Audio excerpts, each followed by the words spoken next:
मृग तृष्णा अध्याय 17। बंगले पर पर्याप्त सुरक्षा व्यवस्था थी।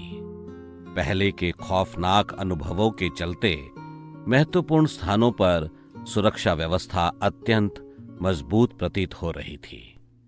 इसका कारण शायद यही था क्योंकि अभी भी इस बंगले से कोई सुराग प्राप्त नहीं हुआ था। जिस तरह का हमला अभी पीछे ही अजीत महानवे और उनके दल पर हुआ था, इससे कहा जा सकता है कि सुराग मिलने की उम्मीद तो अभी भी है। मनोज मेंथ को वहां अधिक परेशानी का सामना नहीं करना पड़ा। अपना परिचय देने के बाद उसे तुरंत ही बंगले की तलाशी लेने की छूट मिल गई। मनोज मेंथ और राजीव राय ने पूरे बंगले पर एक सरसरी निगाह दौड़ाई। उनकी नजरें बहुत तेजी से बंगले की सिचुएशन पर दौड़ने लगी। मेंथ ने राजीव के साथ मिलकर पूरे बंगले का सूक्ष्मता के साथ निरीक्षण किया, परंतु उन्हें वहां कुछ भी हासिल ना हुआ। अंत में दोनों प्रोफेसर के पर्सनल रूम में पहुंचे। कमरे में एक छोटे आकार का बेड पड़ा हुआ था।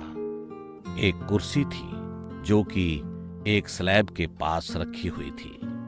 स्लैब पर कुछ छोटे छोटे वैज्ञानिक यंत्र रखे हुए थे।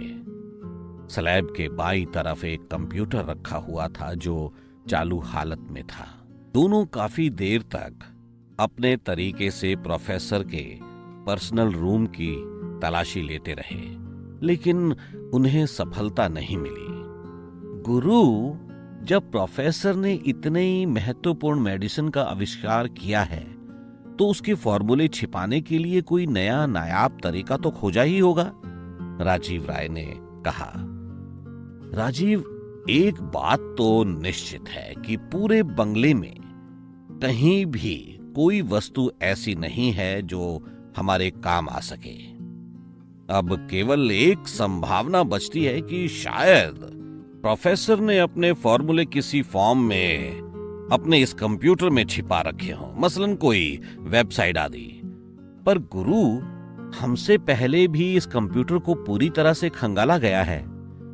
तुम ठीक कहते हो राजीव। एक प्रमुख प्रश्न और भी उठता है कि जब जंग चल रही होगी तो प्रोफेसर को यह सब करने का समय कैसे मिला होगा। पोस्टमार्टम की रिपोर्ट के अनुसार 8 अपराधियों में से 5 तो प्रोफेसर की रिवॉल्वर से ही मृत्यु को प्राप्त हुए हैं। इसका अर्थ है कि प्रोफेसर ने इस जंग में सबसे महत्वपूर्ण भूमिका निभाई होगी।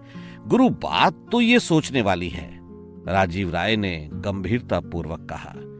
या प्रोफेसर को पहले से ही पता था कि आज उन पर हमला होने वाला है, मनोज मेंथ ने आशंका व्यक्त की। पर गुरु, ये तो संभव ही नहीं है। यही तो समझ में नहीं आ रहा है, और इसीलिए इस बात की संभावना भी बहुत कम है कि कंप्यूटर से हमें कुछ मिल सकता है, क्योंकि यदि प्रोफेसर को पहले से पता होता तो वो निश्चित रूप से पुलिस की मदद ले सकते थे।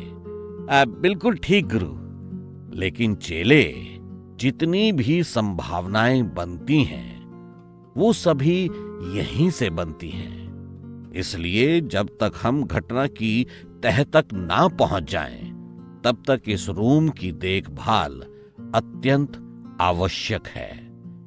दोनों ने पहले बंगले के कई स्थानों से कोण बदल बदल कर फोटो लिए और उसके बाद वे बंगले से बाहर आ गए। मेंथ वहां के इंचार्ज इंस्पेक्टर अतुल सचान से मिला, जो अजीत महानवे के स्थान पर राजनगर पुलिस स्टेशन में आया था। अतुल सचान को बेहद ईमानदार और कर्तव्यनिष्ठ पुलिस ऑफिसर माना जाता था। उसके बारे में कहा जाता था कि उसे खरीदना असंभव है। अतुल सचान इस समय बंगले की सुरक्षा व्यवस्था का नेतृत्व कर रहा था।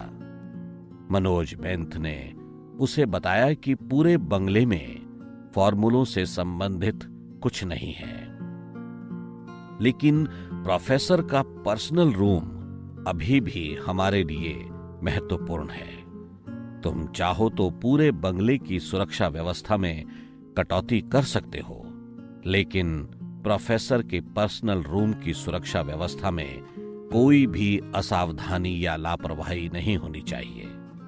हम जल्द ही वापस आएंगे और कुछ सामान यहां से ले जाएंगे। अतुल सचान ने हामी भरी।